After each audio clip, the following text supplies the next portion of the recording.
It's Robert and Raymond here. Yo.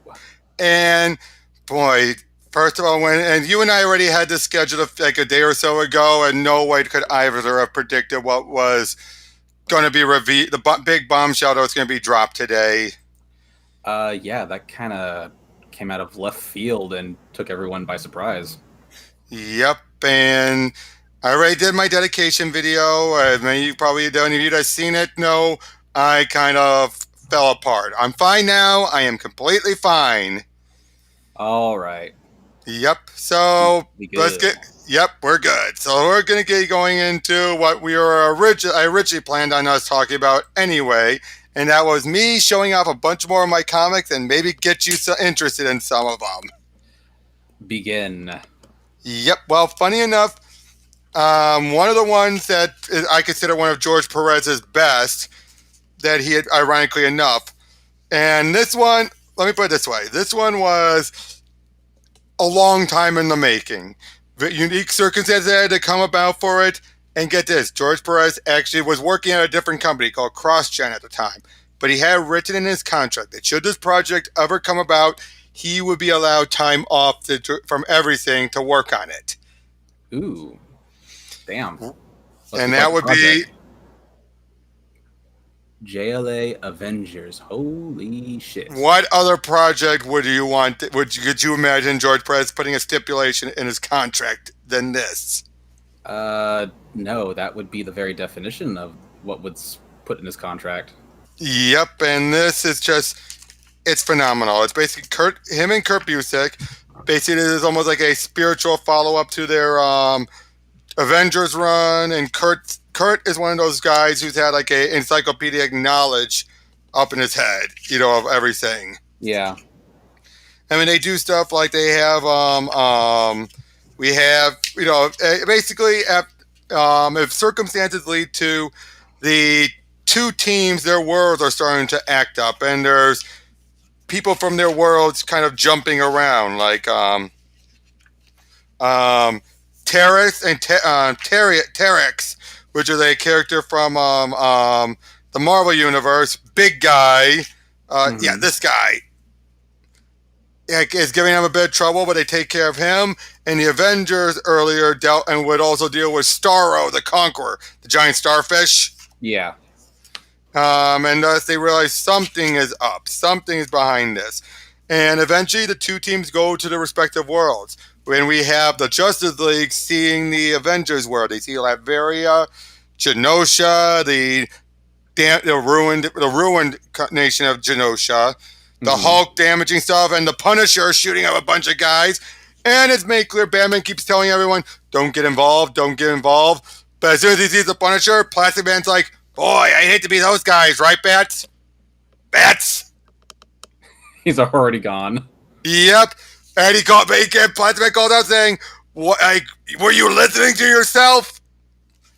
And but then now, if there's a point where basically during this, Captain America and Superman come off very out of character, and it turns out it's later revealed because they are so attached to their worlds that they've seen the other worlds that cause them to just push back harder than they normally should.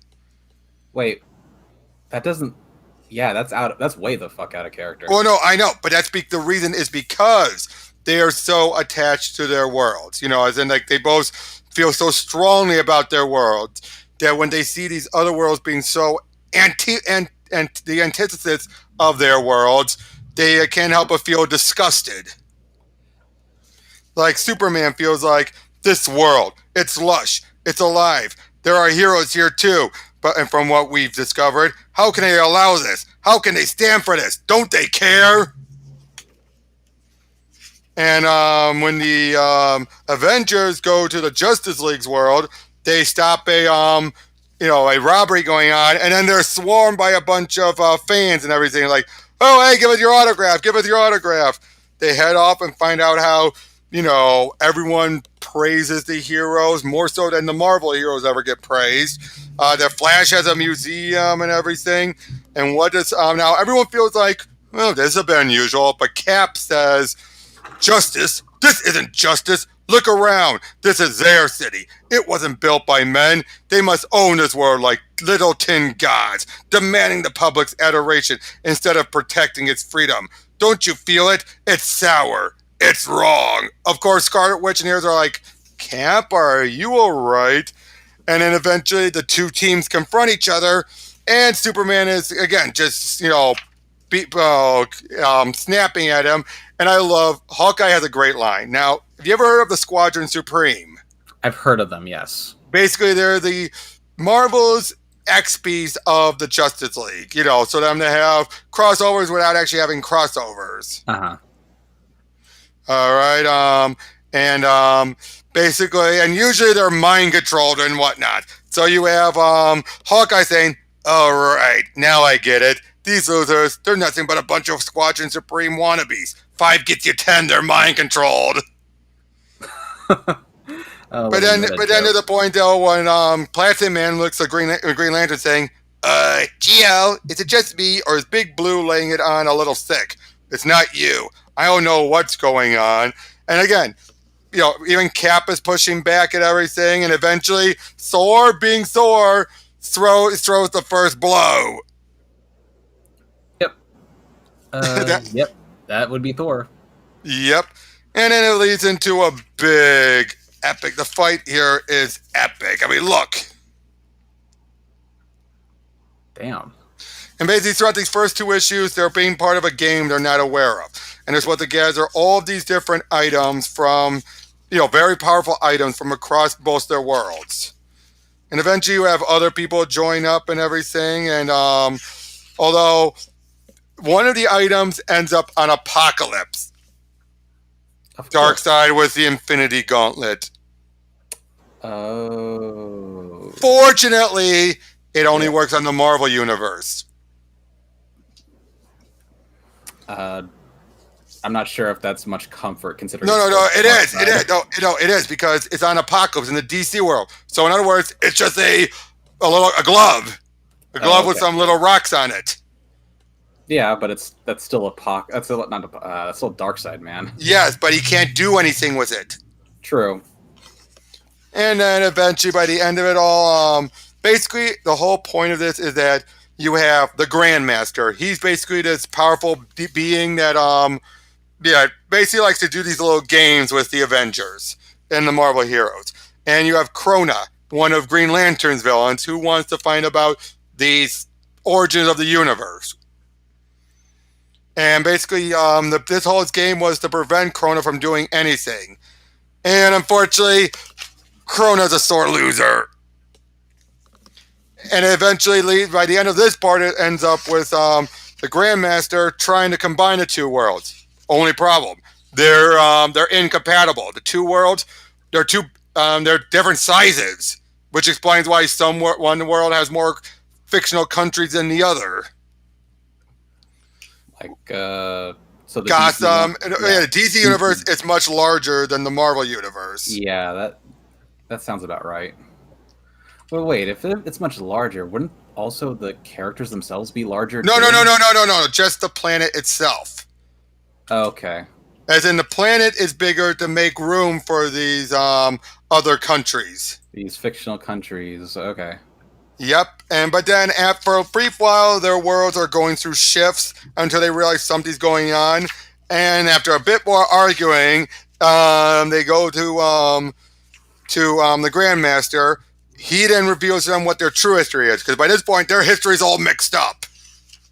All right, but then when he shows them the true history, warts and all, like we see Hal seeing. This is back when Hal was still Parallax.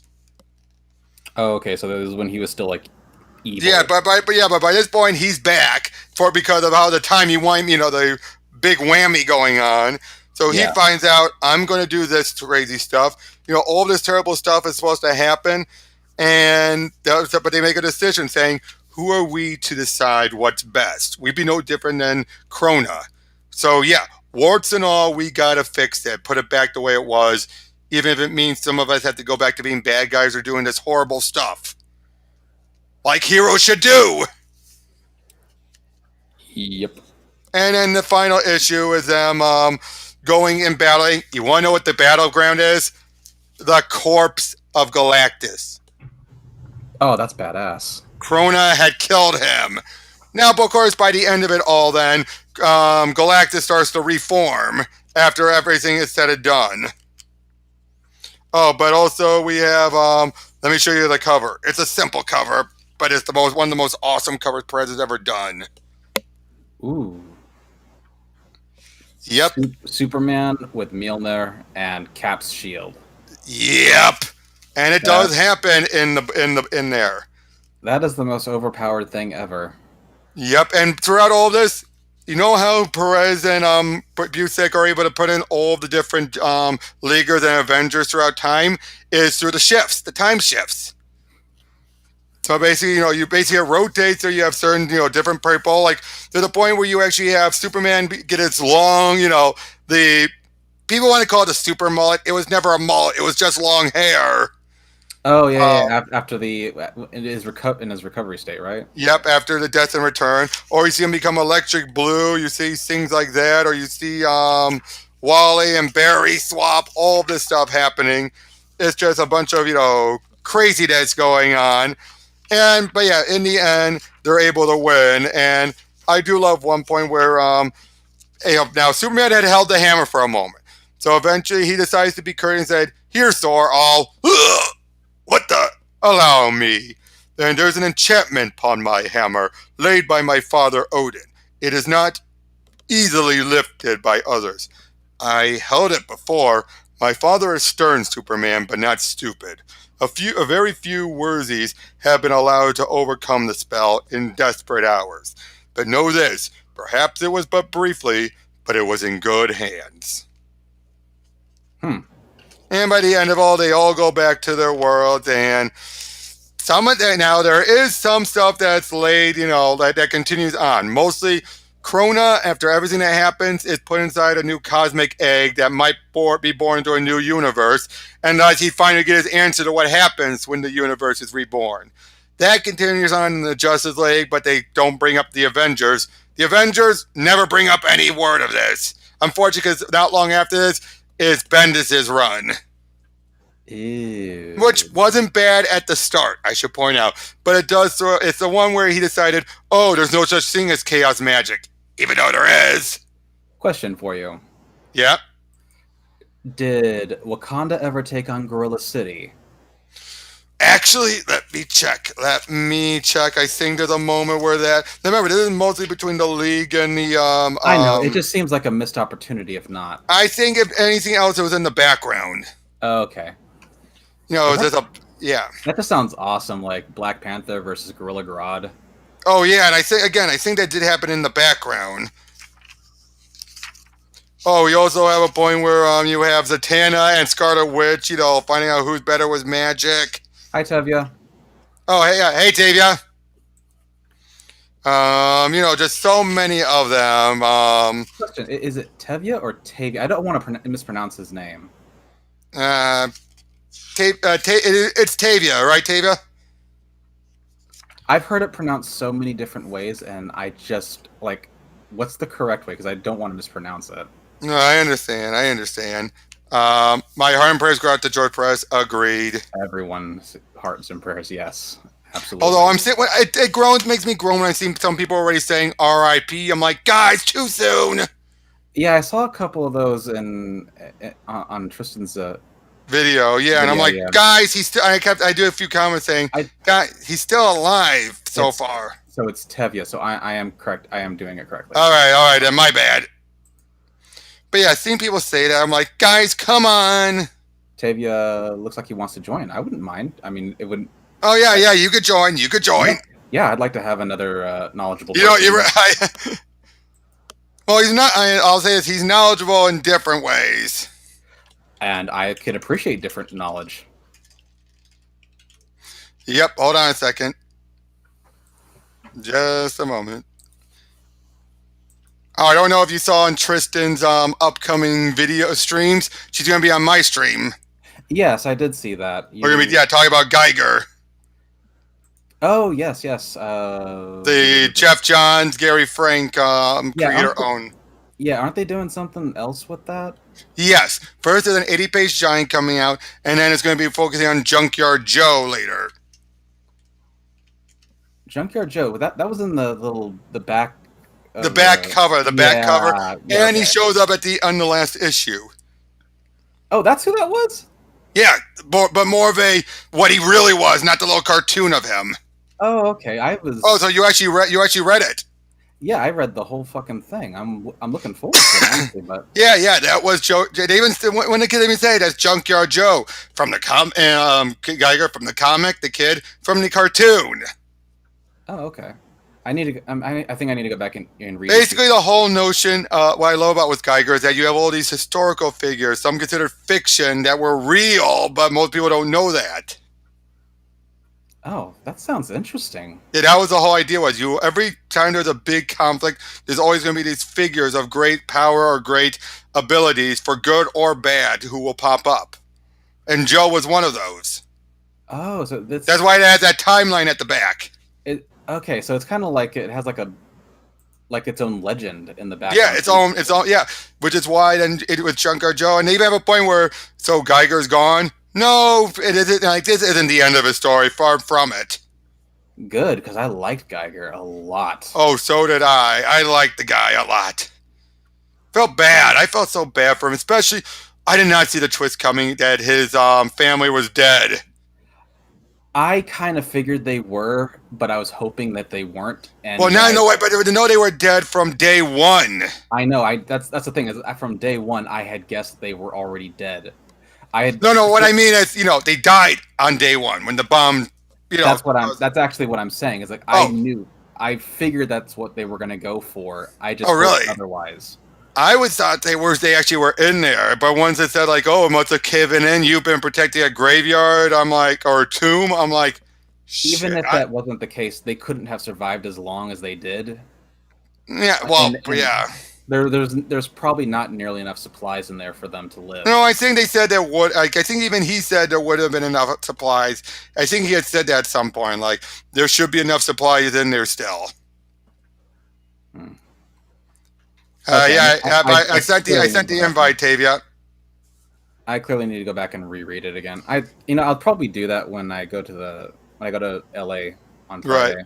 I will say this: between Geiger and Nocturna, I prefer Geiger. Nocturna really just felt like Snyder's pitching for a TV show.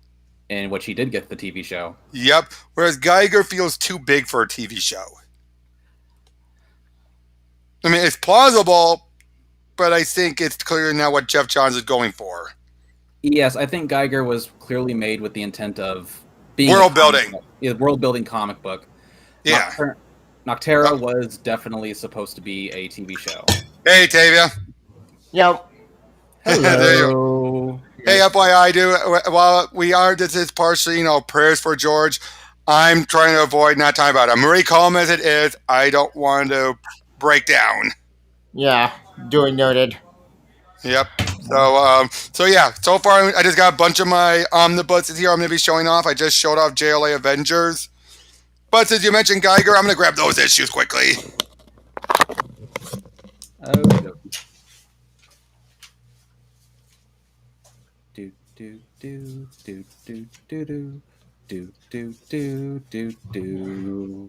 How are you doing today, Tavia?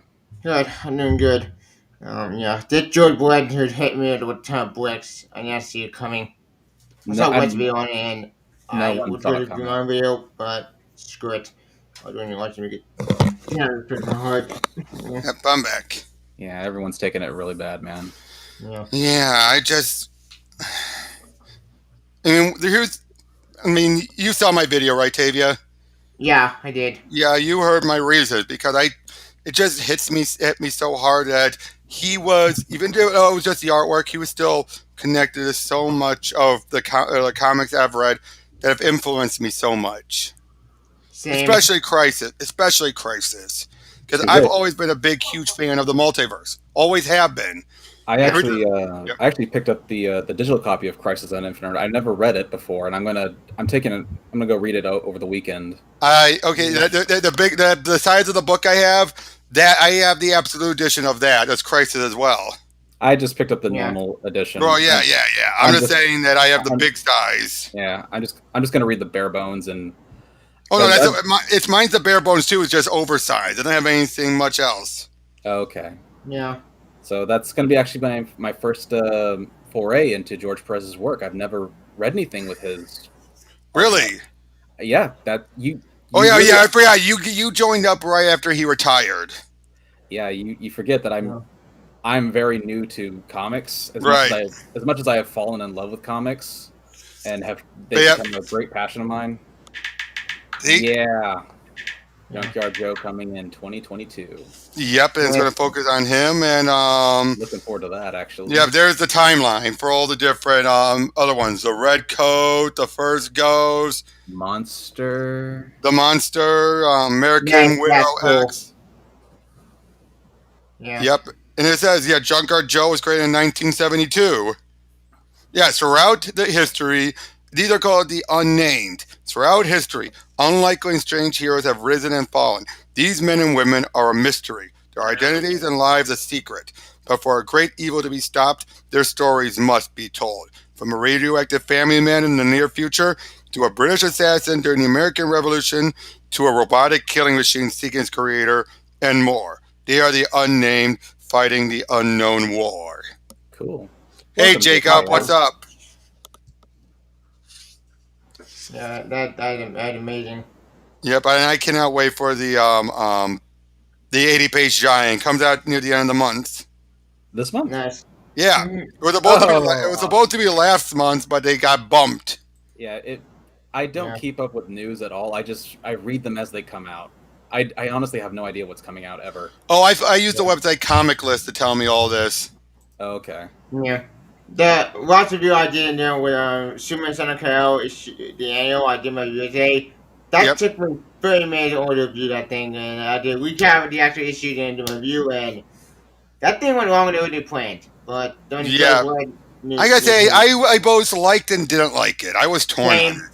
I figured I had to give it 2 out of 5. I especially felt the whole John flying off to read all the books and studying everything. I'm like, you cheated. Yeah. John cheated. John cheated, but it's treated like, oh, I did what my father couldn't do. It's like, because your dad didn't need to. He was already that smart. Yeah. Like your dad. It's the Son of Kal-El annual. The Son of Kal-El annual. This came out today or last week? Yeah, today. Oh, I won't be able to get a hold of that till tomorrow. Well, yeah, same here. I just know about it from. Okay, I'm one of those that I already know I'm going to buy the books. But I do read the scans the day before, even though I'm planning on buying it.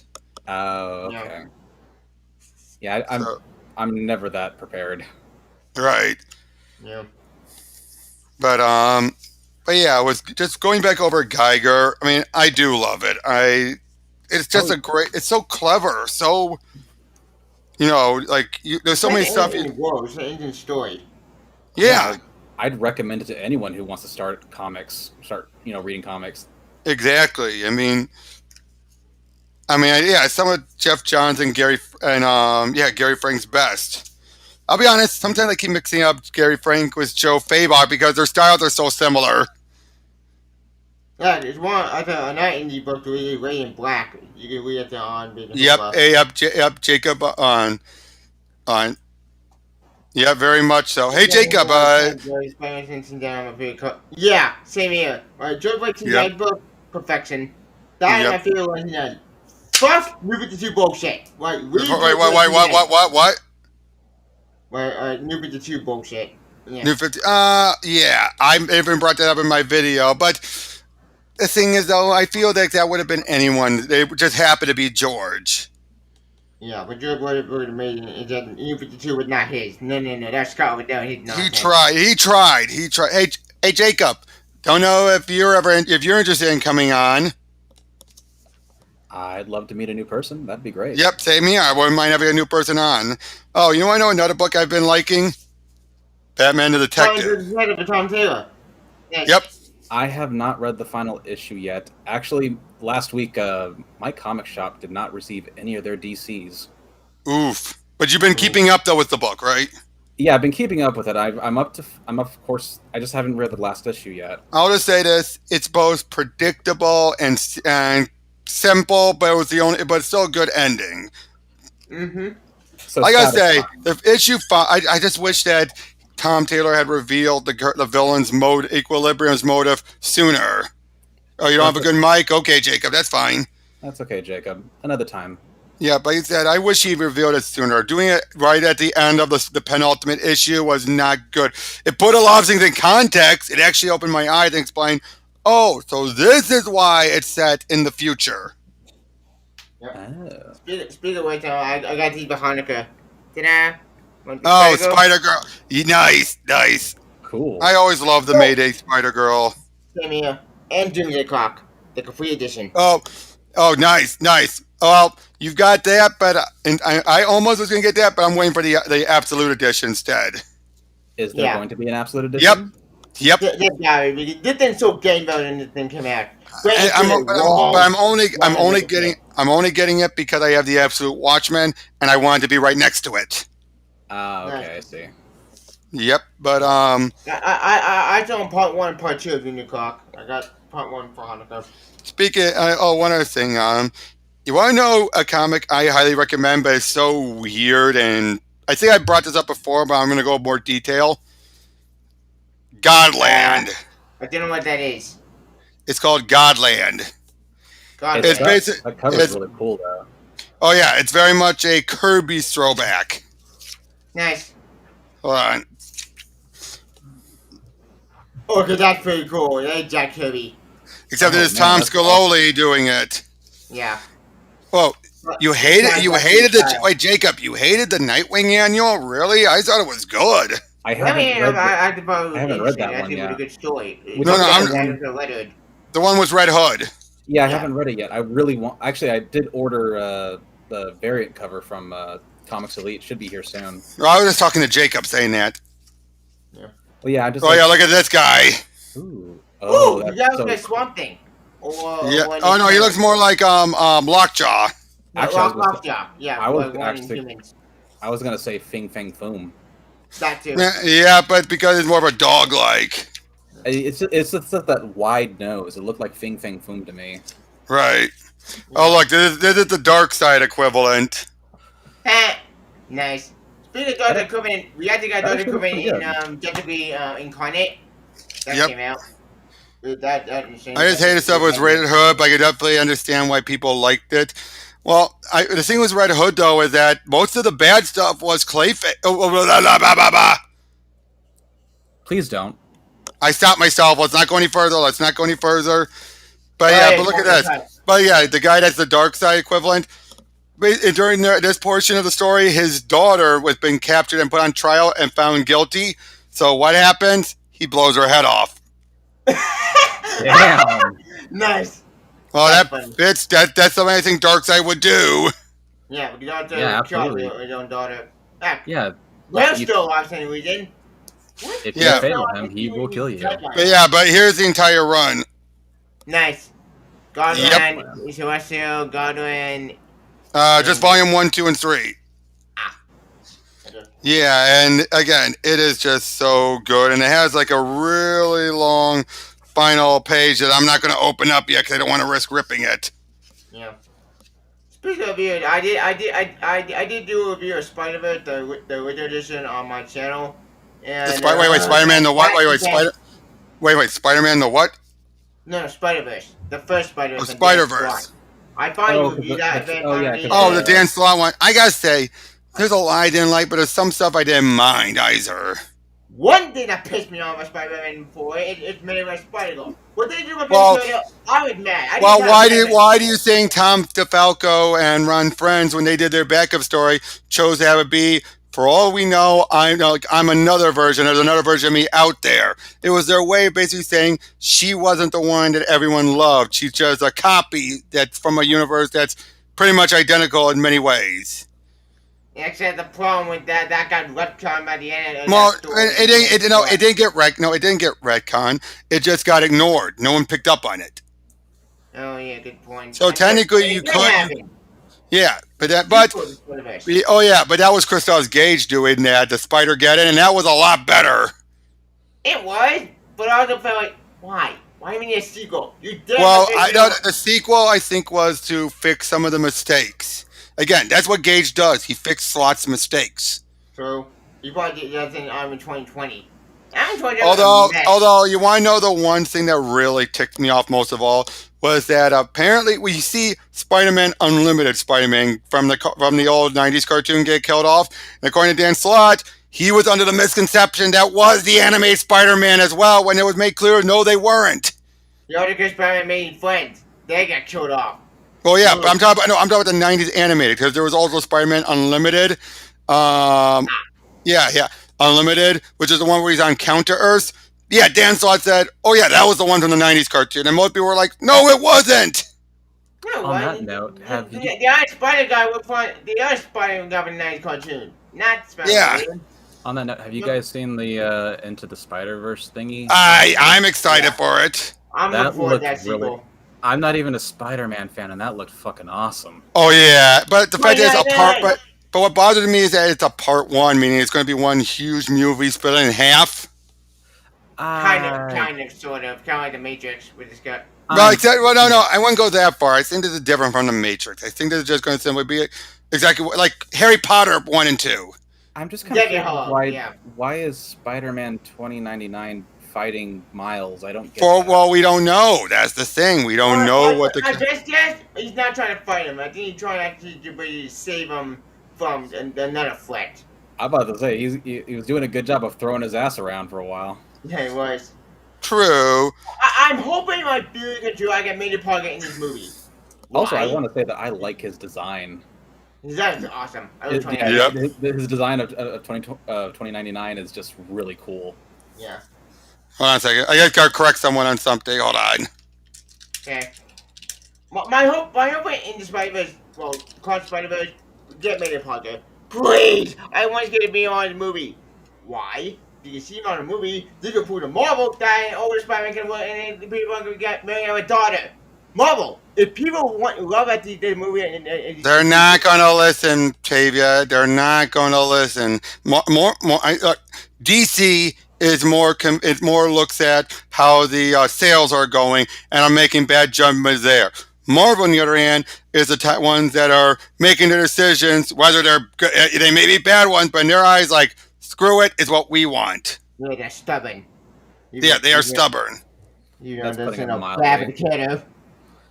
Yeah. With the exception of Moon Knight, which kicks fucking ass. True, Moon Knight, she can stable. Although, oh boy, I gotta say, I'm a little peeved with Nerdrotic doing a video already declaring, oh, Hawkeye's a failure because it's another He-Man. Stop it, kill you, moron. It's a passing of the fucking torch. Nope, for them is that, oh nope, replacing a man with a woman. Woke.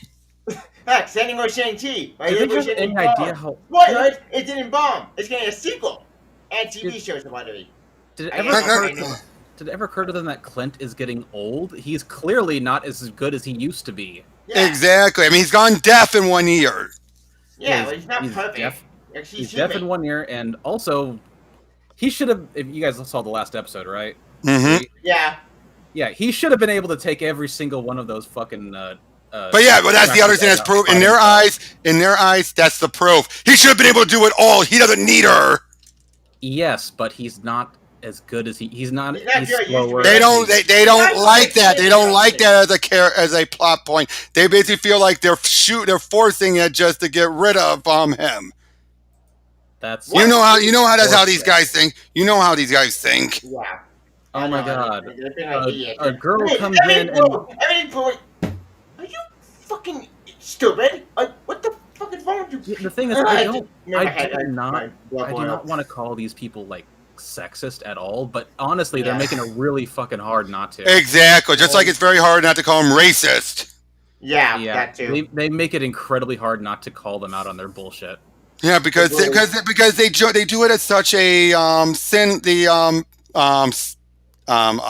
surface level. They do it at such a surface level that because that's how they look at it. They don't go any deeper.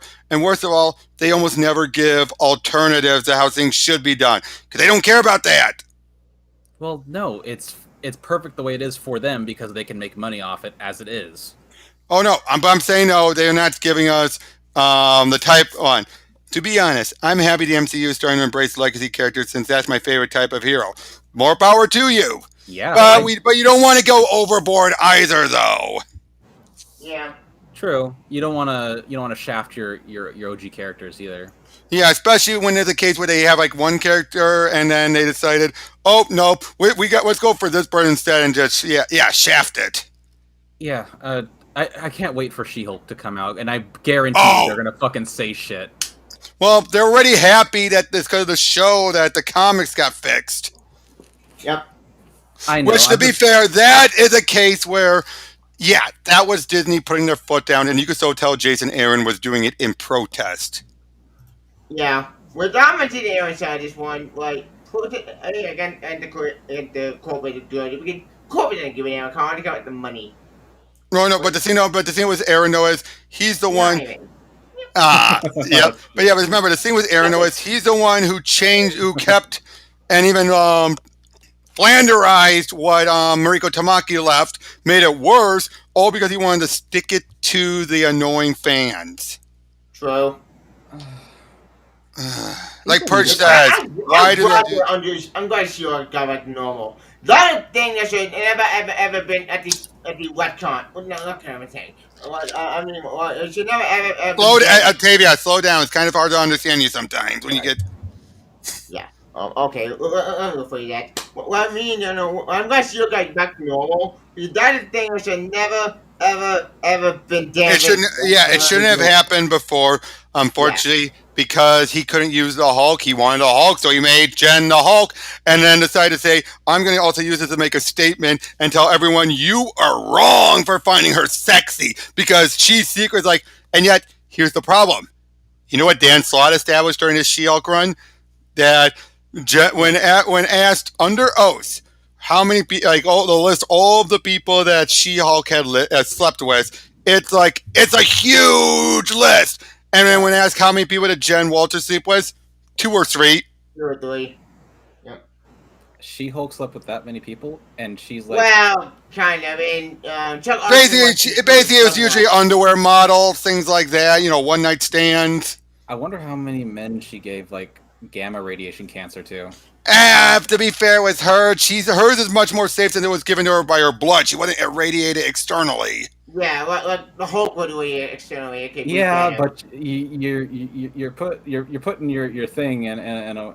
Yeah. I don't want to go that far, but. No, yeah. I think I might have shown you this before, but I bear showing it again. Yeah. You showed me that. Yep. That's so cool. It is so. Yep. But also, did I show you this? Captain America, Batman. Two years left a little bit. The clock and the light. A great crossover. Yeah, there we go. Awesome. There we go. Batman. You have John Byrne, and it's an Elseworld because it's set in World War II. I want another crossover. Like DC, Marvel, do another crossover. John Byrne, his Spider-Man, all of his Spider-Man work. Unfortunately, this also includes his Chapter 1 where he tried to undo. And basically, he tried to do Ultimate Spider-Man before Ultimate Spider-Man came out, but do it worse. It failed miserably. It did. They already declared it not canon midway through it. Now, Ultimate Spider-Man, that was Bendis. That was Bendis and Bagley.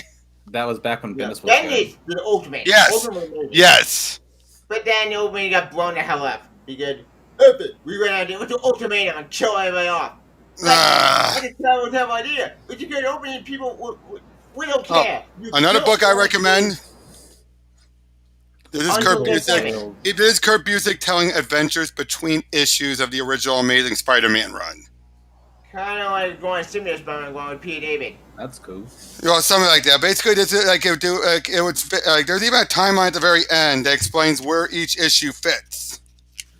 And it explains, expands it. Should get married again, and we can undo one more day. Didn't they already get what's coming through Nick Spencer's one? No, they did not undo one more day. They teased it that was known, but the only thing they undid was Sin's Past. Yeah. They did not. One More Day is that thing that everyone hates, right? Because Spider-Man gave up his marriage. Yeah, he's made a deal with the devil to give up his marriage to save his aunt because he couldn't take responsibility for her getting shot. Which is stupid and not people at all. The people I knew, they would never have to do that. Like, we accepted his fate. I've never read that, and I know everyone hates it. You know, the Linkara still hates it too. I still hate it to this day. There's a sequel to One More Day? One Moment in Time? One Moment in Time. That was worse. That was even worse because it actually explained everything and basically made it MJ out to be a bitch. Which is bullshit. That's not good at all. Wait. What? Wait. MJ a bitch? I mean, basically, she says, "Oh, I don't want to get married." Basically, after the fireman didn't make it at the altar, she then reveals, "Oh, it was a spur of the moment. I actually don't want to get married now." And it says, "Oh, we want to get and if we want to get married, it's just a piece of paper. We just need to get married if we want to have kids." Bullshit. That is Joe Quesada's own personal belief. People only get married if they want to have kids. Yeah, really bullshit. The fuck? Yep. Joe Quesada, you wrote that crap. It's baby. Like, no, really. People don't get married because they've fallen in love. No. In his mind, it's like, oh no, you can be in love, you can live together, you can do everything but be married because a marriage is just a piece of paper. Fuck that is. Fuck that stupid uncle. Again, it's Joe Quesada trying to BS his way so he can have a single Spidey, so he can pair him up with this Carly Cooper, who's based off of his own daughter, and he always sees himself as being like Peter. What does that freaking tell you? The guy not just an asshole who believes that he could be single, even that makes him Peter at all. Yep. Jacob makes a good point. Speaking of Marvel DC crossover, hopefully Disney and Warner Brothers can release Charlie Adventures to help George and his family. Agreed. Bring back the big book like I had. Reprint that because that was. For God's sake. That would be very nice. I'd like to get one of those myself. Yeah, the big ones because otherwise the only ones you'd be able to get are the regular floppy trades. Oh, that's a pain in the ass. I don't want to get that. I check Amazon. It's freaking expensive. Yeah, I got those as soon as they came out, so... Yeah, you got lucky. I did. I'm an idiot. Hey, you're not an idiot. I'm unlucky. It was before my time. Hey, here's another one I recommend. Thunderbolts. Basically, this was one of the last big, huge surprise twists at the end of a first issue. Before, right as the internet was coming out, but before it was the big spoiler factory. Yeah, before. You want to know what it is? First, what's Thunderbolts? Because I'm gonna explain it, but we need to go into the spoiler to explain it. Oh, okay, fine. Let's do spoilers then. Okay. Basically, after I can explain it. After the events of Onslaught, which was this big event. Heroes, a lot of the heroes, mostly the Avengers, the Fantastic Four, and Iron Man, were taken off the board. They were put on the Heroes Reborn. During that time, this group of heroes called the Thunderbolts came about and started to help out, started to pick up the slack, as it were. Okay. And they appeared in other books beforehand. But then during issue one, again, they're helping out people, but at the very end, it's revealed they're actually the new incarnation of the Masters of Evil. Dun, dun, dun. And Baron Zemo, he's the maximum and the Thunderbolts. Like, say, quick, kill the con.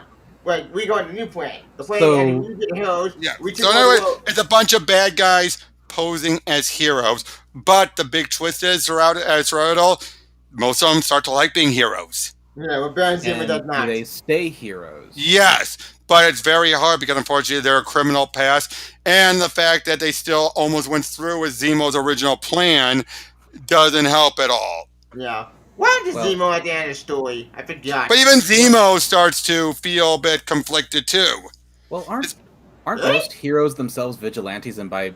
No, yeah, but there's a case though where these were actual super criminals. Yeah, super criminal. Super crooks. Yeah, okay. Yeah. Yeah, some of them actually do become good. Some of them actually do become good. Yeah. And the fun part is, Mark Bagley did almost every single one of the issues in this. That's cool. And that was like 34 issues. Yeah. Back when he was able to. After eventually got a point when they did the Trinity comic, that was a weekly book. He couldn't do the full issues then.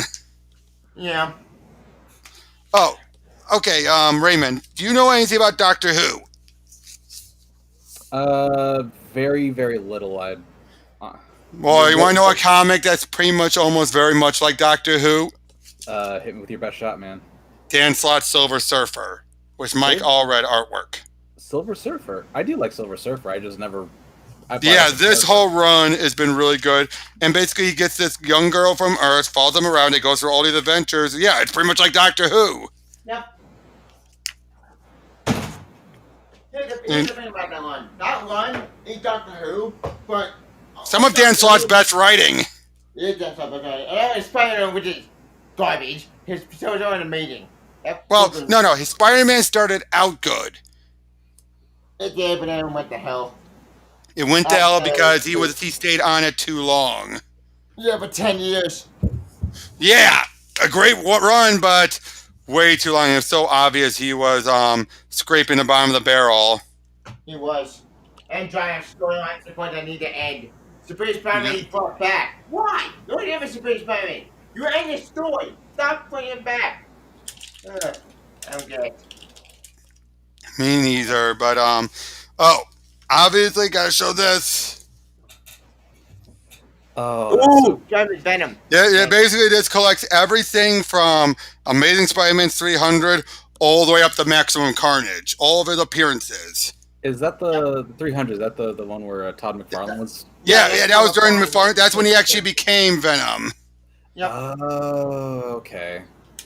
Which is a great story. Yep, but yeah, it starts from there, and every appearance he had, be it cameos or whatnot, is all in this one book. It's also during the time that people were married. They were married in this time. Yes. It was back when they were married and everything. And, yeah, it's just... Oh, sorry to interrupt. Yep, but yeah, basically it goes... Oh, actually, no, let me rephrase that. It goes up to Maximum Carnage, which includes the point when Peter and Venom come to a truce. Basically, you don't bother me, I don't bother you. And he goes to San Francisco, which leads into this omnibus, which is when starts a whole series of... It's basically a Venom ongoing, but through a series of mini-series. I'm sorry, I missed that. Your camera lagged for a second, Rob. Oh. Yeah, just hold it up again. Yep.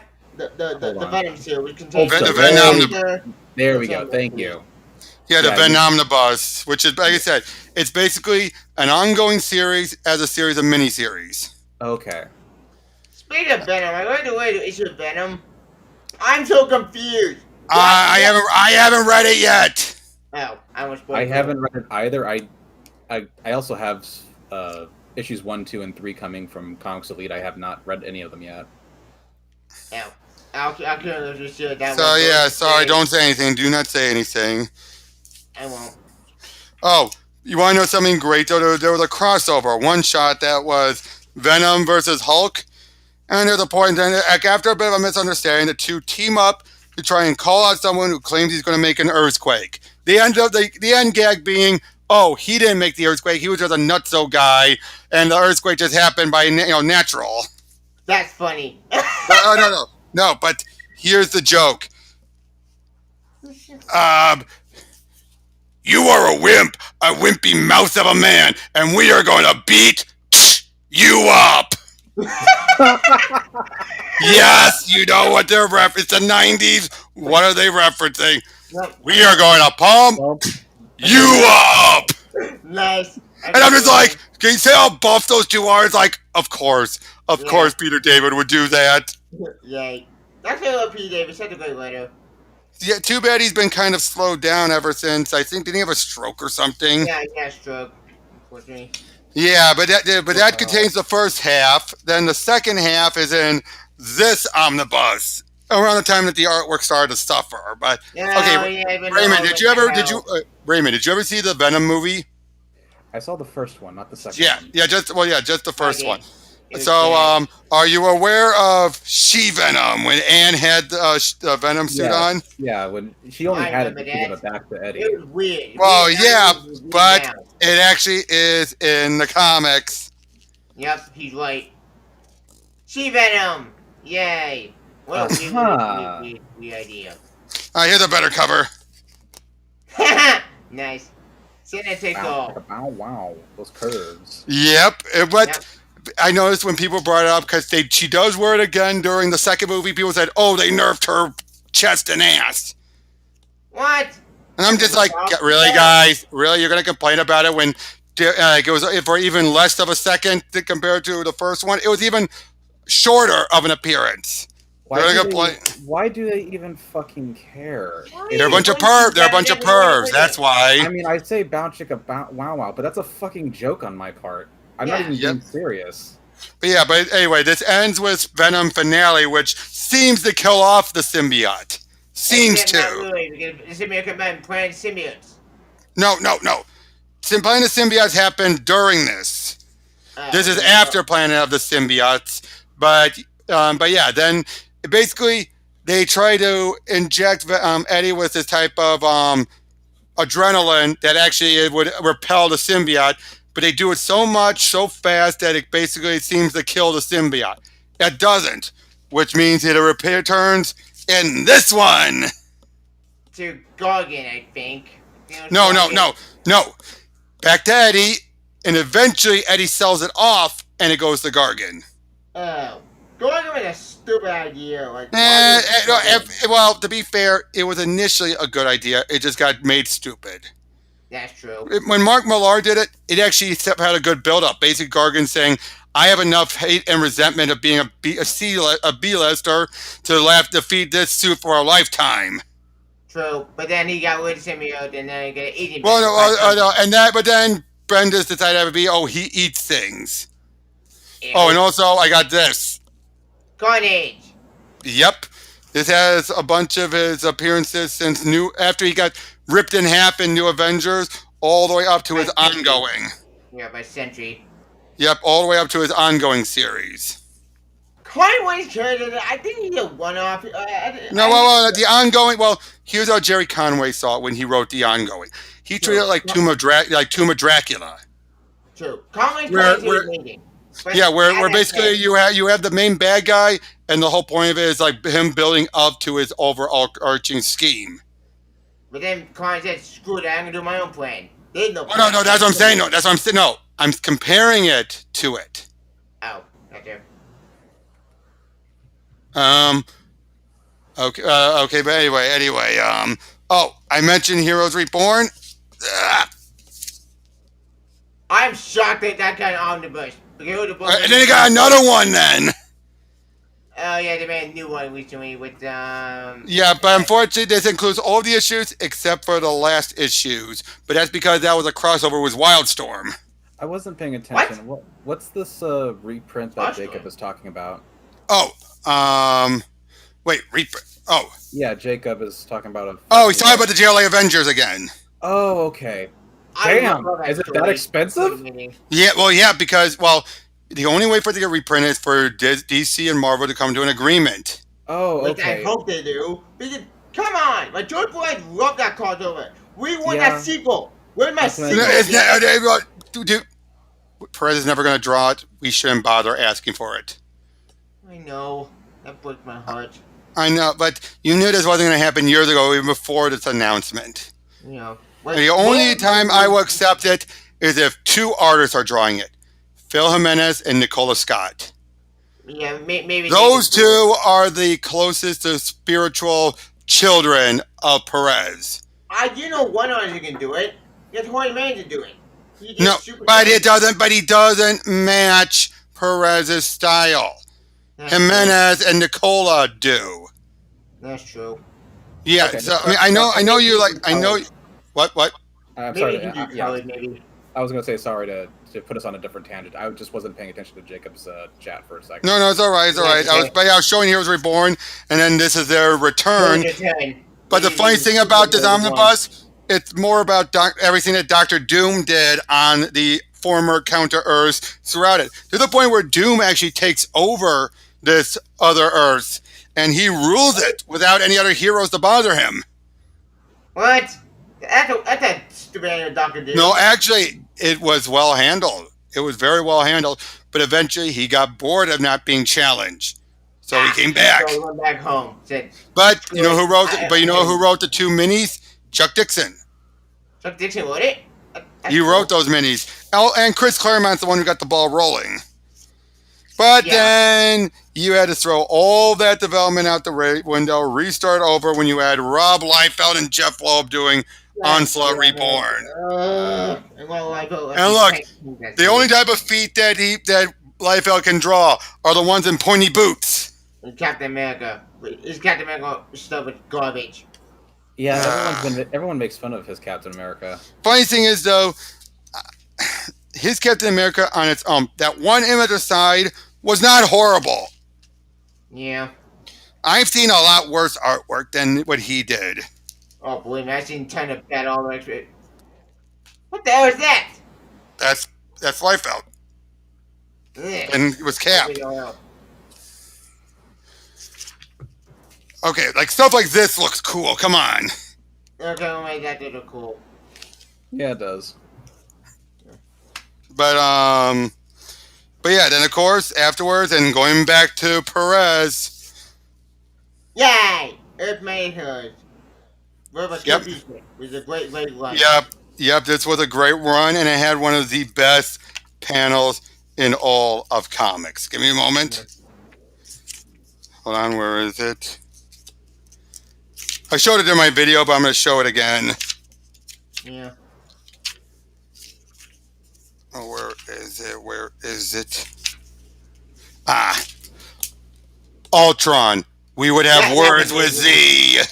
Okay, that's amazing. That is a badass moment. Yeah.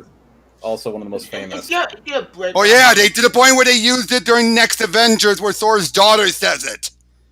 Oh yeah, they did do that in that movie. Yeah. That was fun. That movie was good. Yeah, it was. It's surprisingly good. I did not expect it to be as good as it was. Yeah, I was not expecting that either. It's a dark story. If Age of Ultron, the comic was done better.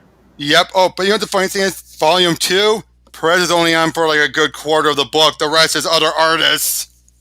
That's a shame. Because all we had to make up a great. Oh, it is a shame. But then you had Alan Davis and then Carrie and Dreyer. And it was basically, you get the big, long Kang War, which is one of the definitive Kang stories. And one of the good Kang stories, because after the Kang War, Kang's character gun went to Hex. Did not know what to do with Kang at the end, hit Avengers 1. I think Wade had a decent idea, just not a good execution. But it's probably made me mad, because during the dance slot, it would probably make a complete idiot. Like, ugh. Him wanting to come with a bad idea. Stop them people in the army, it doesn't work. Like, Iron Man, save me a minute. Yeah. Well, funny you mentioned Iron Man. Oh, here we go. Yay! Kurt Busiek's run, which was a great run. Hold on, let me get... I never read it, but I think he was good. Oh, it is very good. Oh, look at this. That is cool. Ooh. Yep. Hold that up one more time, please. All right. Yay. I just want to admire that for a second here. Yeah. That looks awesome. And you know who designed it? Alex Ross. Really? Ooh, awesome. Now, he didn't draw any of that, but he did design it. I love Al Goddard's designs. They're so amazing. That design would be pretty cool. Yep, but yeah, very good. This was a very good run. And then you have, after Busiek left, you have Joe Quesada on for a little while. And this was actually not bad. This was the one where the armor gained sentience. That was weird. It was weird, but wasn't bad. True, it wasn't that bad. Although the only thing that was bad was Quesada decided after Busiek worked so hard to have Tony, hey Hominus, have Tony cover up his identity by mind wiping the whole planet. Yep, and then Quesada undoes it all by having Tony get outed. Oh, you're fine, Ominous. Why that sound familiar? Also, Bennett with his Superman only did after the Superman ruined that character. Well, yeah, but that's different. Hey, Bianca. Oh, hey, Bianca. Almost home. Bianca. Hey, if we go on a little longer, she can join us. Yeah, that'd be cool. And the other Bianca. Yep. Oh, and also, here's another one. Mark Waid's Captain America. Yep. This was great as well. Mark Waid, back when he actually had a good handle on characters. And I'll be honest, I still think he does have a good handle on certain characters if he's given the right motivation. Like, if he was to be put on Superman, I think he'd do a good job. But keep editorial holding him on a leash so he doesn't undo everything just so he can make everything all Silver Age. My hope for Mark Waid, maybe he got undo the damn like Bendis. Please, cover guy, this dear John Kent. I said what I said, we never let him be tired. When go by tired, I have to look to see that. Slow again. We can barely understand you. Slow down. Sorry. Basically, it's probably the niggas you, man. Two things I wanted to do. One, retcon Teen Junker acquisition and this dear John Kent. I said voice into the I die. Let John be a 10-year-old boy and let him be a child. What? I don't, dude. Knowing Waid, he would get rid of John because remember, he's never been a fan of the marriage. Oh yeah, damn it! I know why. I know you want things to be put back. I do, I really do, dude. But you gotta face facts as much as you want to. Sales are not showing other people want it. Despite you have people saying they want it, but they're not showing it with sales. I bought all the Tamari stuff. No, I know you did, but that's not enough sales to get DC to see it. Especially when, unfortunately, Bendis' books outsold it. What? How the heck did that outsell? Not a lot, not by a lot, by a small margin, but that's because it was still the main book. Damn it! Unfortunately, it was the benefit of it was the main book. But unfortunately, that was enough for DC to think people want to keep older John. They don't want him to go back to being a kid. No one wanted older John. That was a mistake. It was a mistake, but unfortunately, though, then you have people who are going to keep on saying, oh, like, we want this. Okay, we'll give you these miniseries. No, we want the main book. We're not going to buy these stupid miniseries or digital first books. And unfortunately, the sales tank. And then so they're like, well, I guess people don't really want it. I bought a miniseries. I bought the DVD in the back of my hand. I bought every single issue DVD to keep that series alive. And I will buy that too when it comes out. And I get it. You're doing that, dude. I get it. But you're only one person. That's true.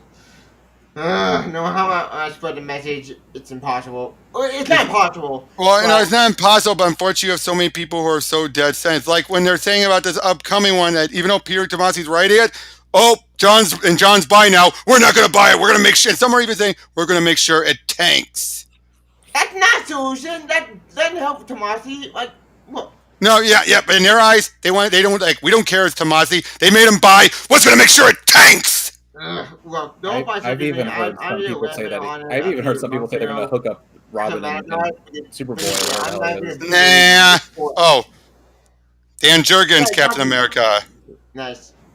Ah, there we go. Yep. Yeah, the reason why I say bullshit, it's not because that is the fact, but my main point is forced, not organic. I know, and I understand that. And yeah, it was very forced. Just like giving Lois a brother was so forced. Oh, yeah, I haven't been to judges. Do not get me started on that shit. Yeah, gentlemen, let's calm it down. But anyway, Dan Jurgens Thor. Yay! With John Romita Jr. artwork here. And then, hey, don't tell me you're one of those who don't like his artwork. He had to be John Romita Jr. I like his early artwork, but his later artwork with Action Comics Superman was bad. Okay, I will give you that, but this is before that. And then here's the other volume. This was one of the longest ones. He was on it for like 81 issues or so. Nice. The problem with John Kent is they age him up just like Frank and Richards back in the day. I mean, I would say this. The recent aging up made a bit more sense for Franklin. Franklin, it got to a point where it was a long time coming. because they were keeping him a kid for too long. But yeah, the first time, but at least then, though, you had a wonky story that you could actually explain away, saying, oh, that wasn't really Franklin or whatnot, or, oh, that's a Franklin from another time, and you can bring it back. Yeah, and but Franklin, you did power. Okay, Bianca. Okay, Bianca, I understand. Oh, that's okay, Bianca. Yeah, Franklin, you did power to make yourself older. That's when you're doing that story. It's a good story. Yep. The reason why you're old now, because you're the kid focused on how many years and decades. hey, Lee. We're just talking a bit about just random comics I'm showing off. Oh, hey, Ray, you want to see one of the craziest concepts Donny Cates came up with? By all means. Cosmic Ghost Rider. You want to know who? What? Oh, you read it? I've read it. What did you think about just how zany it was? I loved it. Just the idea that Punisher being made the Ghost Rider, then the Herald of Galactus, and then the Herald of Thanos. Yep. No, he was the frickin' daddy of Thanos. Well, no, that would be afterwards. I'm talking about initially. Oh, okay, but it was. Yeah, I loved it. I love that too. Having him, and then eventually revealed, okay, he's not the daddy of Thanos, but he's the one who taught him how to kill.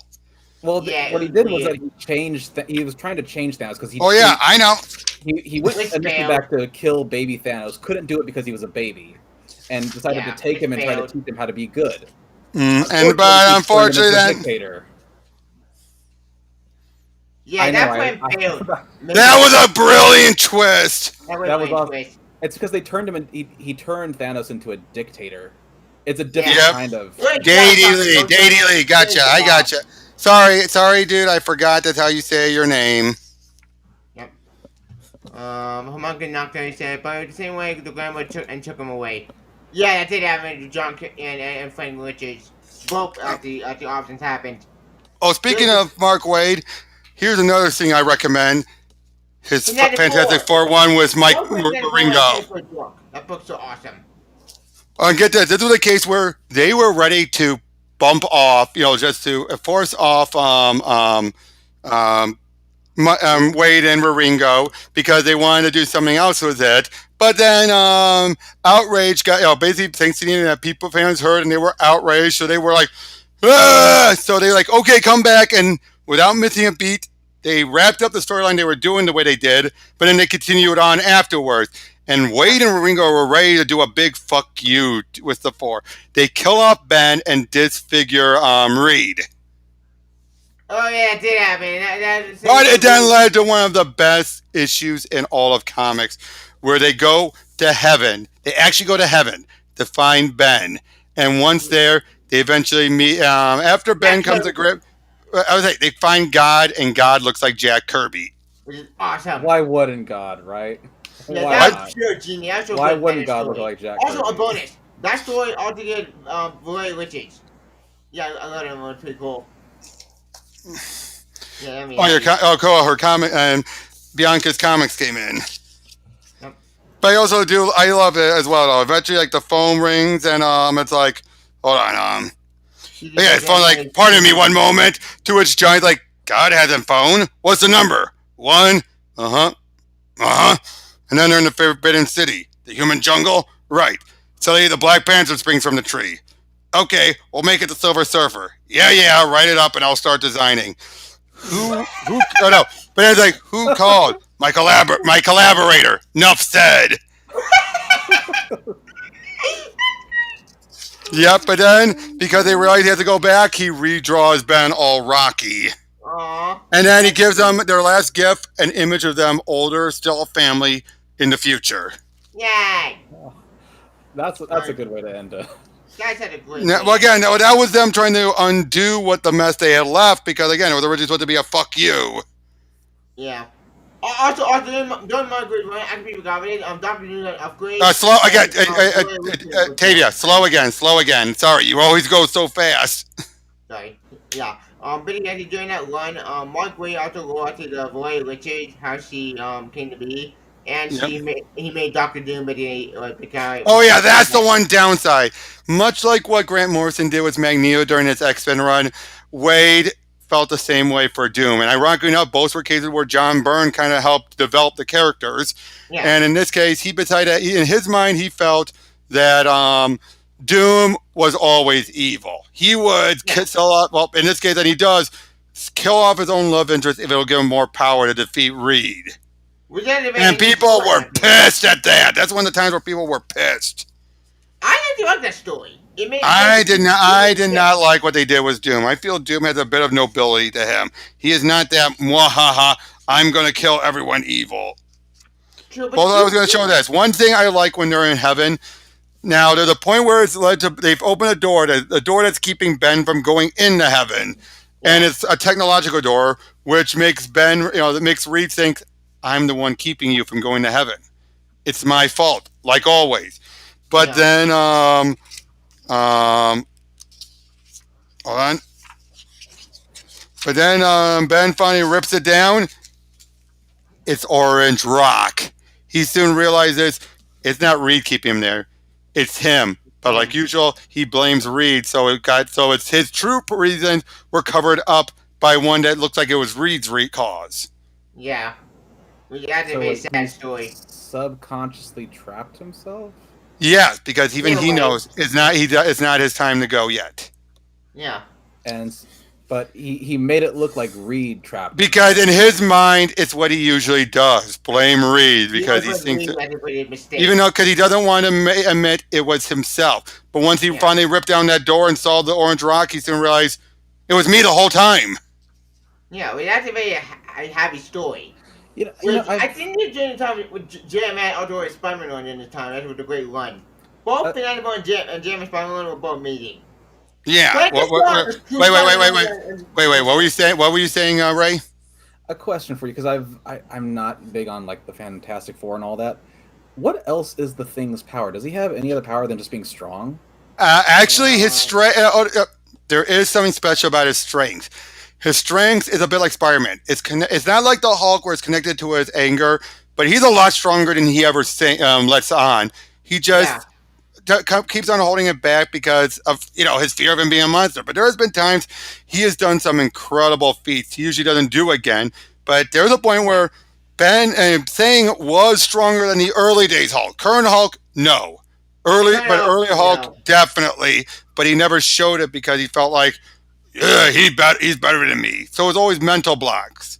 Oh, okay. So he's basically his own worst. Yes, he's always been his own worst enemy. Even though he's gotten better than he used to be.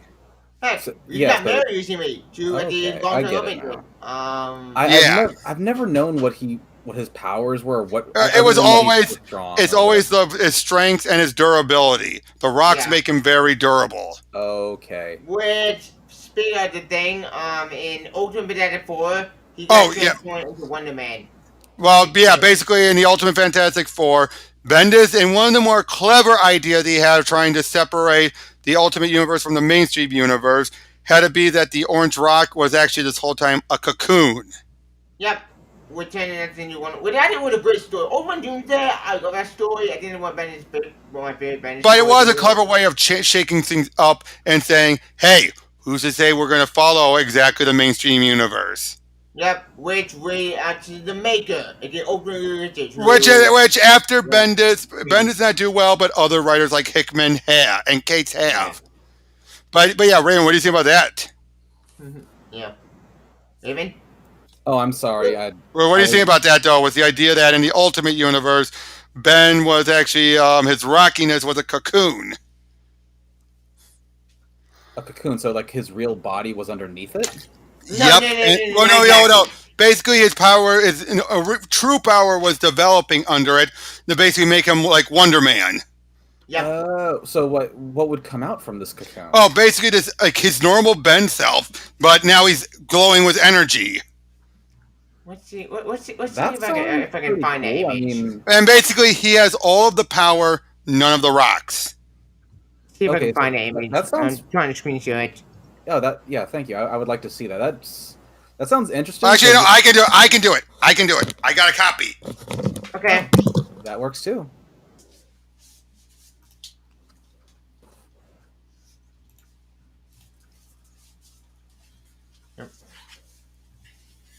Oh, and here's something else. In this universe, Sue actually loves Ben. Yeah, and ultimately, Richard, after Ultimatum, he said, "Screw it, but Ultimate Season I'm gonna just blow up my own house and kill my entire family." Well, that's because basically it's a notion of the Reed Richards as useless taking a toll on him and making him snap. Yeah, he went mental. He went insane. After he opened Doctor Doom. No, that was Ben who did it. True. He did. But yeah, here's Ben first when the energy's starting to form. Yep. He has no idea what's going on. And then eventually he is... Hold on. Where is it? Hold on. Okay, then Ben is then eventually put in a tube because they don't know what's wrong with him.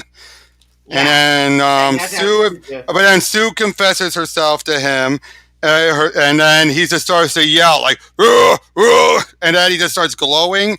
And at first you think something horrible is going wrong. You do not know what's happening. Hold on. Yeah, see, you just don't know what's happening as he just keeps on yelling and yelling until finally, there he is. Dun dun dun. Yep. Yay. Because I'm also kind of curious what that would do to his psyche, because... Oh, his psyche? He's happy. He is completely overjoyed.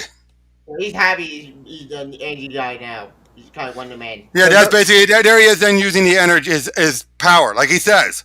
As he says, I got all my powers and none of the orange rocky discharge. Yep, until we had to ultimatum. Mm-hmm. Yep. Well, even before Ultimatum, there was a point where he got punched and a part of his rocks fell off and it freaked him out. Oh yeah, that was Ultimate Power. Oh, here's something else. When Mark Millar came back onto the Ultimate line, you want to know now let me tell him this, Tavia, all right? You want to know the very first thing he had Nick Fury say? What the burp? And then he says, like, I disappear for 10 minutes and the whole place goes to hell. That was Millar's own words, I bet. Yeah, I bet that was opening. After Jeff Lowe just screwed over the opening and said, I disappear for how many and everything goes to hell? What the? I think he said with Nick Fury. Yeah, but he didn't go to hell. He went to the Supreme Power universe. Yeah. Supreme Power would actually a take on the Squadron Supreme. Yeah, but this eventually leads to what leads into or crosses over with Ultimate Spider-Man, the death of Peter Parker. Where Peter died. This is where Peter died. Eventually leads to Miles showing up. Yep. Hang on.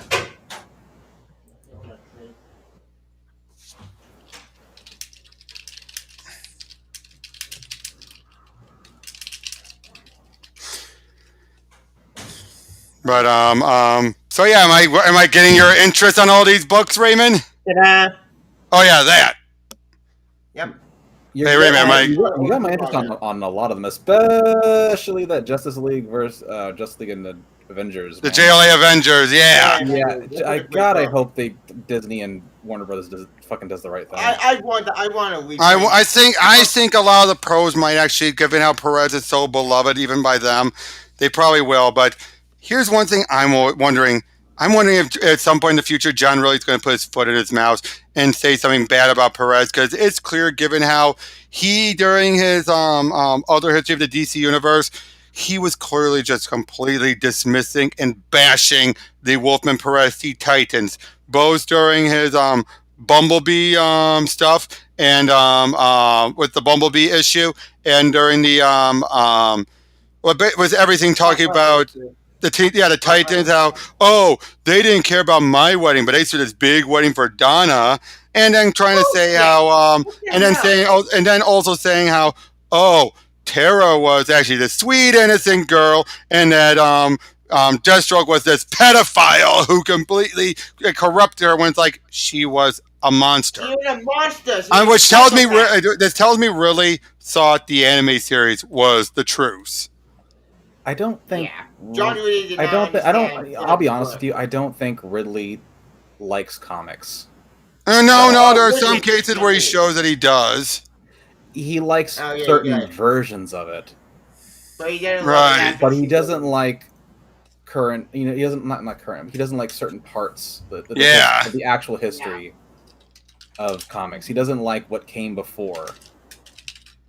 I think he's trying to change it somehow. So when I say I just know his England team's doing a stream basically telling people George Perez is still alive. He's not dead. Everyone. Yeah, I got a bunch of people are saying that he's dead. He's not dead. He's on death's door. Yeah, he's not dead. It's happening now, but it's just not. Before he goes away. If writers were back in family after his, that's true, Hominus. Yeah, that's very true. But I think Perez is in a different level than Stan. Because I've never heard anyone ever complain about George ever. Yeah, without proof. I think it's more to do with legend status. I don't think the legend status is going to help him. That's what Hominus is saying here. Oh, okay, that's true. That's true. No, we do, because I don't want to get controversial with Perez. I swear to God, it's not bad for it. I'm gonna be pissed. No, like I said, if Ridley does it, I wouldn't be surprised, but he'd probably be the only one, and I'm sure there's going to be a bunch of writers who are going to tell him off. Yeah, that's going to be... Yeah, I think Perez... That's for sure. Yeah, if he does it, and I'm pretty sure, because Perez is considered, he doesn't have any of the baggage Stan had, perceived or otherwise. Yeah. You know what I mean? So I just started reading up on Jack Kirby applied baggage with each other. It's a mess. I just started reading up on Perez today, and from all indications, the man was a sweetheart. Yeah. I've met him twice. Like I said, completely the kindest, and to the point where he did whatever he could to make sure everyone got a sketch, as many as he could. He would have to put a cutoff, of course, but he would make sure he would get as many in each day as he could. Yeah, he just seems like the most down-to-earth, kind individual. Oh, yeah, I mean, and the guy was just so polite. Even when there were times when you had Marv Wolfman being a stick in the mud, he would pick up the slack. Yeah. Well, even in New 52, even though he hated New 52 Brain Passion, the guy still tried his best to make it work. If I have to wonder, who's the one saying R.I.P. George? So that's gotten some people... to sync this. I hope it wasn't Eason.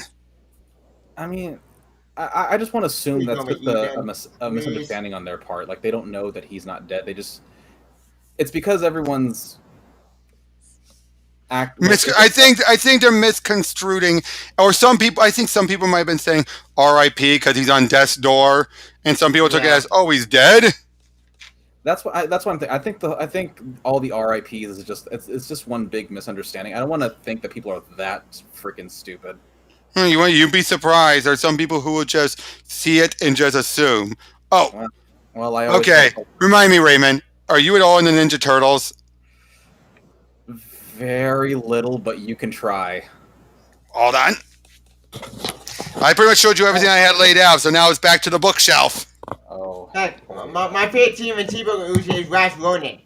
That book is perfection. That's my favorite book of the year. Right. I think I might have shown this during one of the earlier streams, but I'll show it again. You saw it, Jimbo. No, you did not show me that. This is new to me. Yep. And this collects all of their crossover they'd had up to current. Usagi Yojimbo. Yeah, he's basically a bunny Ronin, a bunny samurai. Him. Yeah, I see him. He's a bunny. And he's appeared on some of the shows before. I think he appeared in TMNT Japan 3. Oh, and look at this, signed by Kevin Eastman. Aww, that's adorable. Yeah, he didn't do much in there, but he did some of the covers, so that's that was my way of justifying it. Yep. Speaking of Kevin Eastman, did you read Last Ronin? Yep, I have kept up with Last Ronin. I am loving it. One more, but not until February. Why is it taking? What? I'm waiting for the trade, honestly. You're waiting for the trade? That won't be till June. Yeah, I can be patient. I wasn't that interested from the get-go, but I can. I read all 3 issues. Four issues. There's 4 issues. Hold on, okay. I'm gonna go grab a couple more. I'm gonna go grab a couple others. Okay. Like, Last Ronin is one of my favorite books I read this year. That's awesome on DC. as I said, it's insane, dark, crazy, but worth it. It's freaking nuts.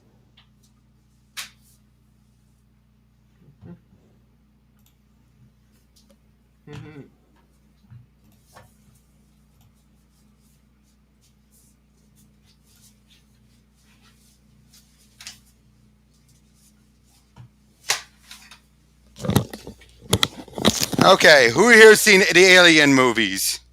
Alien? I have Yes. All of them. all of them. Did you ever Did you ever wonder what happened? What if things went differently when making the movies? What you mean after the second one? Where Which one? No, before that was the original. Oh, with the original. Oh, okay. Yeah, she go was what based off of what was described, and yes, even was the third one.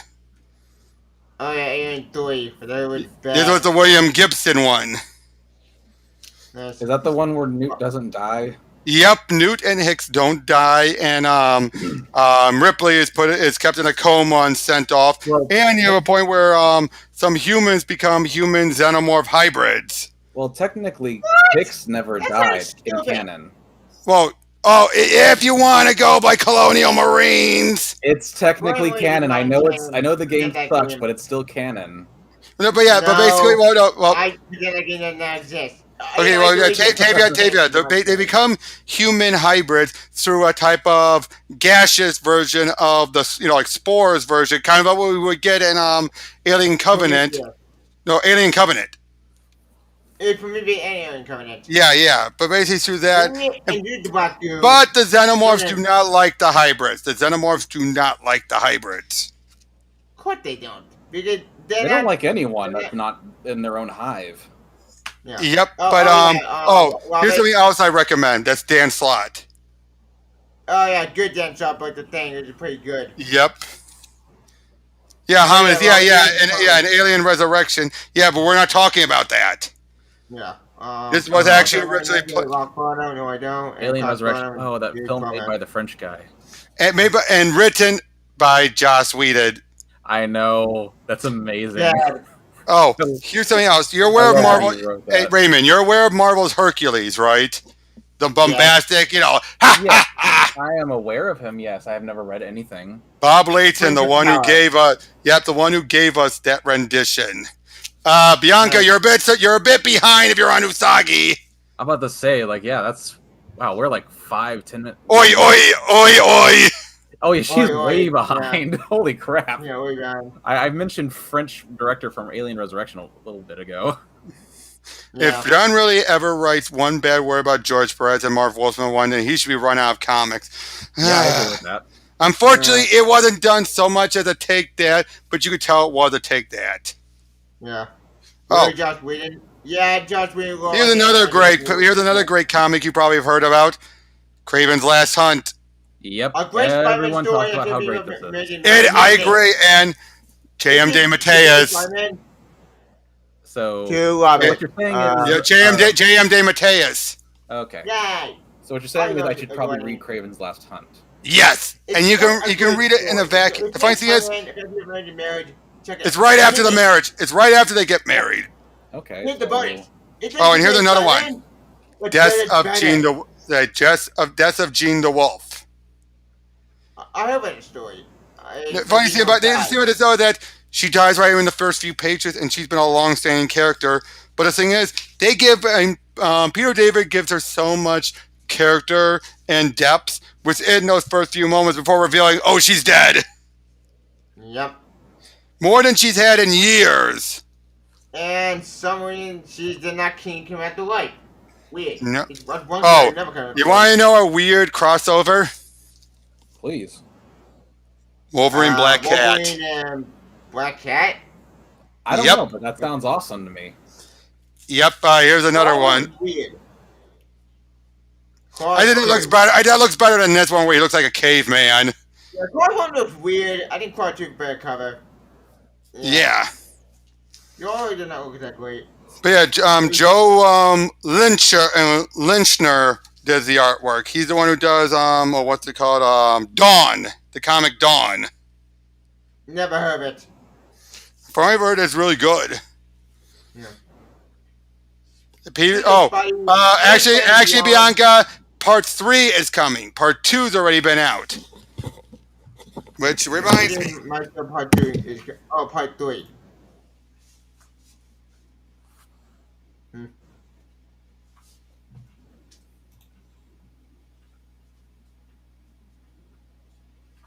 Yeah. Speaking of Maestro, I like the Maestro. I don't know. I feel like stories have ended after with part 2. One of the best Raymond. One of the best Hulk stories that Perez was also involved with. Future Imperfect. Future Imperfect. A great story. A great Peter David story and a great Anthony Maestro story. Yep, that's when we're introduced to the Maestro, which is a evil future Hulk. Yep. Oh, and then Hulk who's bringing back. Look at this. The end. Hulk, the end. Yeah. That's the final. Spaghetti. Yep. Well, yeah. It's a far future. Far future where Hulk's the last person on Earth. Yeah. And then by the end of it all, Hulk basically Banner starts to die of a heart attack, and he's telling the Hulk, "Let me die. Let's die. We can go on to peacefulness." He sees, because in his last moments, everyone he's ever loved. Unfortunately, Hulk is seeing things what they actually are. He's just seeing a bunch of rocks, so he thinks in front of him. So he thinks Banner's gone nuts, and then finally Hulk forces the transformation, but then he says, "Banner gone. Got rid of him last night. Now Hulk can never be," basically Hulk saying he can never go back. Otherwise, then he die, and the bad guys would win. But then eventually he starts to slow down with his words that he's like, "Hulk is only one there is. Only one there." I'm reading. Only one there is. Hulk feels cold. Yeah. It's a very sad story. Yep, and then eventually you have a point where one shot where Peter David and Dale Keown reunite for this one shot called Last Call. Where basically this is set after Betty had died. She got better, but this is a point where he's Bruce is ready to commit suicide. He's hired someone to shoot him. It's later revealed to be a shoehorned in Deadpool appearance. But basically he's talking to the woman who actually knows Bruce and Betty. But then it turns out the girl's boyfriend is Mr. Hyde. And then that human character who they fought a quake. Yep, but he even says this: "I am the creature that hides under your bed when you were a child. I am the glint in your father's eye before he beat your mother. I am Mr. Hyde." Hulk then knocks him, and what does the woman say? "My father never hit my mother, you ass." Yeah. I swear, I was gonna interrupt you with some Darkwing Duck references right now. "I am the terror that flaps in the night." The way you were reading that, I really wanted to so bad, but I didn't want to interrupt you. Yeah, but then afterwards, it then led into Peter David then started doing a whole bunch of books, and it's now being a trilogy of miniseries that bridges, that gives the origin of the Maestro leading up to Future Imperfect. And it is so damn good. Maestro, when he turned it, I think Maestro should named it. Sorry, I got it. It didn't work. For Maestro Menu was a bad idea. Really? I liked it. Open Logan fight him, which that went nowhere. Well, because the whole point of it was you have a lot. Yes, there's a lot of stuff that seems to happen and then going nowhere. That's true. Yeah. But the whole point of it is just trying to set up Hulk for why he eventually becomes the Maestro, and I think they've done that very well. But then they sent him in before Secret Wars when Hulk actually became old Maestro. But then that never happened. That doesn't count. That doesn't count. That's not what this is related to. Oh. This is its own thing. Yeah, it's its own separate thing. I know that. Peter David was not involved with that other one. So, he wasn't. What? Right? What? Do I need to read anything before reading Maestro? No. No. But Future Imperfect would help because it tells you the end point there where they're heading. Okay. Yeah. Because it basically tells you how. It basically tells you how the Hulk became this dictator. That deep down he's basically living out being the strongest one there is, so he could control everything. But in his own twisted mind, he knows he's overpowering and dictating everything.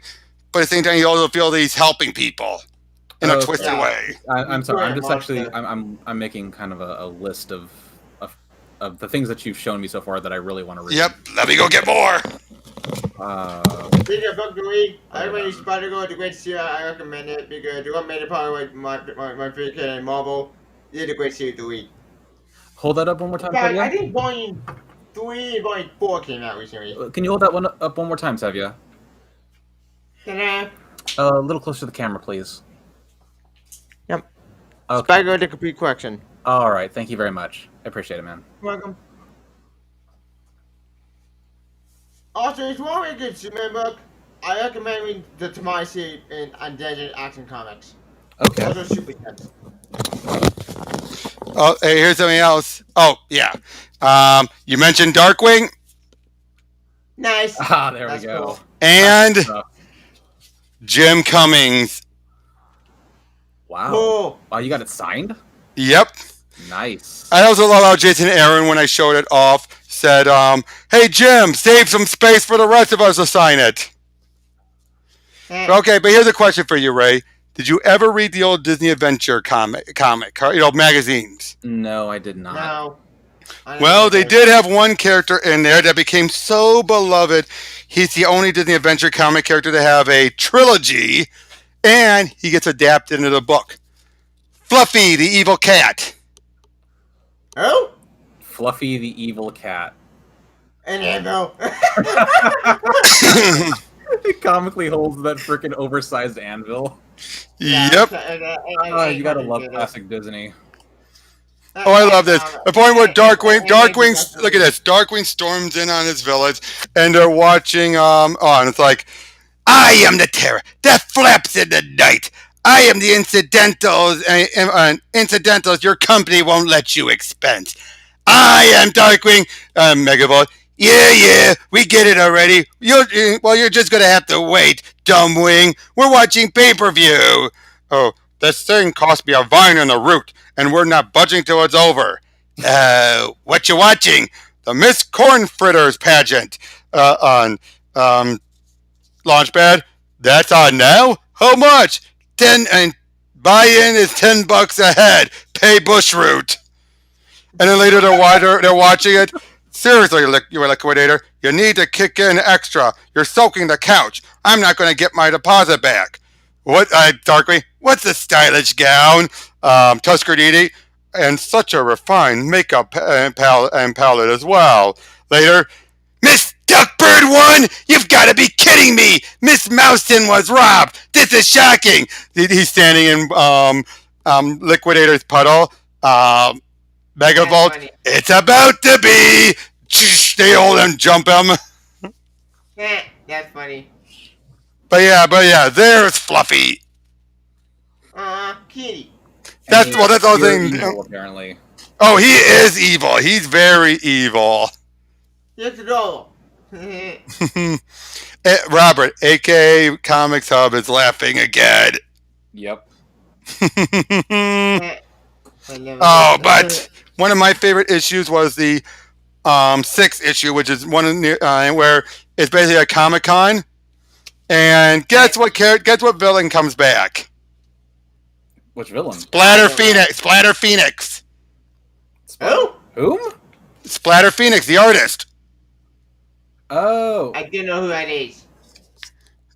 Yeah, and get this. They basically jump into comic books, and it leads into looking like a bunch of different styles, including a 90s style. Nice. Extreme. Yep, or a bit, or a sports comic. That's funny. Or, one of those ones where it's like photos. Oh, yeah. And look at all these ones. You have a, noir. You have one that's like Adventure Time. You have a Conan or a, what's his name again? Conan, and then, Frank Miller. Do your colors bleed? They will. And then they go through a bunch. They go through the advertisements. That's funny. But the best part is when they come out, all the smoke comes up. I am the terror that flaps in the night. I am the lingering smell in the convention hall that you dare not identify. I am Darkwing Duck. It's Goslin. He's franchised, and how gauche. Like, finally, someone here with some Goslin? You dressed up as me? Of course I did, Dad. You're my hero. Oh, That's adorable. Yeah. Hey, that's what I love best about Darkwing. It's the stuff with him and Goslin. Yeah, it's adorable, cute. Just show that one more time. That was really cute. Yeah. There we go. Ah, the way she's looking up at him, it's adorable. I know. That's cute. Oh, but then on the ending, they've captured Spider Phoenix using a spoof on the Hostess. Hostess foods. Uh-huh. You know what I mean by that, right? All the different. Yeah, the Twinkies and whatnot. Yep. Yeah. But basically, then it's like, did you win the contest with that amazing costume by any chance? No, Launchpad won. Dressed up as Gizmo Duck. I hope you like that unicycle, pal, because you're gonna need it to get home. Again, Aaron Sparrow really got the characters. Apparently so. That's really funny. Mm-hmm. Very much so. Very much so. Okay. Have you ever read New Frontier, Raymond, or at least you're aware of it, right? I am, and let this be the last one because I'm actually. No. I wasn't going to grab that. I was going to. Okay. Here's the last one. I got the last one. Okay. Highly recommended. Okie dokie.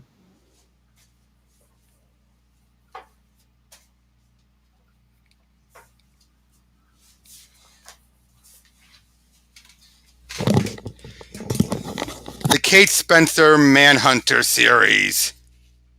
Oh yes, you showed this to me last time. Oh, I did, didn't I? But I show you this then? Captain Carrot and his final arc. And the final arc. Oh. Awesome. Yeah, Captain Carrot. Yeah. Yep, Captain Carrot and the Amazing Zoo Crew. Cool. All right. You gotta get going, you said?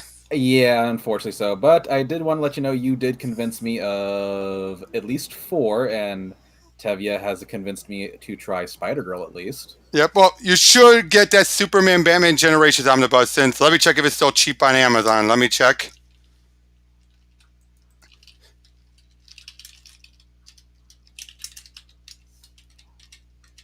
It is okay. Normally it's $75, but if you get it now on Amazon, it's $43.49. Ooh, cool. You can't beat that deal. Yeah, you got me interested in that. Maestro, Kraven's Last Hunt, JLA Avengers, if that ever gets a reprint, and Godland. Oh yeah, that Gauntlet is.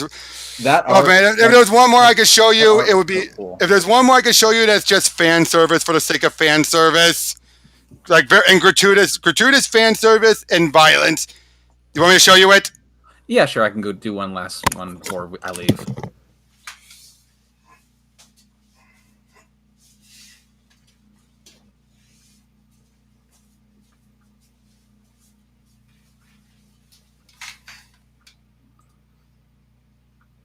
This one could get really, really raunchy. Bomb Queen. Bomb Queen. A little closer to the camera, please. Cool. But yeah, for example, this, like I said, can get really, really gratuitous. Hold on, let me find a good example. Hang on, Bianca's got some news. Oh, what's the news?